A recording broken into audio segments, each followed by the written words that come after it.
కామారెడ్డి నియోజకవర్గ BRS MLA అభ్యర్థిగా CM KCR nomination దాఖలు చేశారు. కాసేపట్లో ఆయన భారీ బహిరంగ సభలో ప్రసంగించనున్నారు. తొలిసారిగా సీఎం కేసీఆర్ ఇక్కడ నుంచి పోటీ చేయడంతో సర్వత్రా ఆసక్తి నెలకొంది.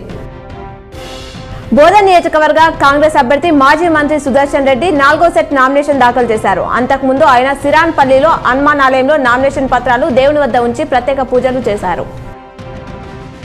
నగరంలోని పాత మున్సిపల్ కార్యాలయంలో Nizamabad rural MLA Vachireddy Govardhan rural BRS అభ్యర్థిగా నేడు నామినేషన్ వేశారు. అంతకుముందు ఆయన నివాసంలో యజ్ఞం నిర్వహించారు. నిజామాబాద్ రూరల్ కాంగ్రెస్ అభ్యర్థి భూపత్ రెడ్డి నగరంలోని పాత మున్సిపల్ కార్యాలయంలో తన నామినేషన్ను దాఖలు చేశారు.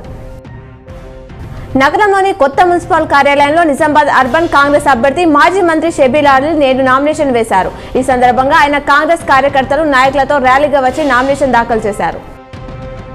గజ్వేల్లో సీఎం కేసీఆర్ నామినేషన్ వేశారు. సిరిసిల్లలో మంత్రి కేటీఆర్ బీఆర్ఎస్ అభ్యర్థిగా నామినేషన్ వేశారు. సిద్దిపేట బీఆర్ఎస్ అభ్యర్థిగా మంత్రి హరీష్ రావు నామినేషన్ వేశారు. ఆర్మూర్ ఎమ్మెల్యే జీవన్ రెడ్డి నామినేషన్ వేసే ముందు సెంటిమెంట్ గా తమ తల్లిదండ్రుల ఆశీర్వాదం తీసుకున్నారు. అలాగే ఆ కాలనీలోని శ్రీ వెంకటేశ్వర స్వామి పెరికిట్లోని శివాలయంలో ప్రత్యేక పూజలు చేశారు. నిజామాబాద్ అర్బన్ ఎమ్మెల్యే బిగాల గణేష్ గుప్తా నేడు నామినేషన్ వేయనున్న సందర్భంగా అమల్వాడిలో విఠలేశ్వర ఆలయంలో నామినేషన్ పత్రాల నుంచి ప్రత్యేక పూజలు చేశారు. ఆర్మూర్ ఎమ్మెల్యే జీవన్ రెడ్డి నామినేషన్ సందర్భంగా ఐటీ పురపాలక శాఖ మంత్రి కేటీఆర్ రాజ్యసభ సభ్యుడు కేఆర్ సురేష్ రెడ్డి హాజరయ్యారు. ఈ సందర్భంగా పట్టణంలో భారీ ర్యాలీ నిర్వహించారు. దీపావళి పండుగ వేళ ప్రయాణికులకు కీలక సూచన చేసింది రైల్వే డిపార్ట్మెంట్. రైల్వే స్టేషన్లో రైలు లోపలికి టపాసులు తీసుకువెళ్తే రైల్వే చట్ట ప్రకారం కఠిన చర్యలు ఉంటాయని తెలిపింది. నిజామాబాద్ బీఆర్ఎస్ అభ్యర్థి బిగాల గణేష్ 2023 ఎన్నికల ప్రచారం సాంగ్ను విడుదల చేశారు.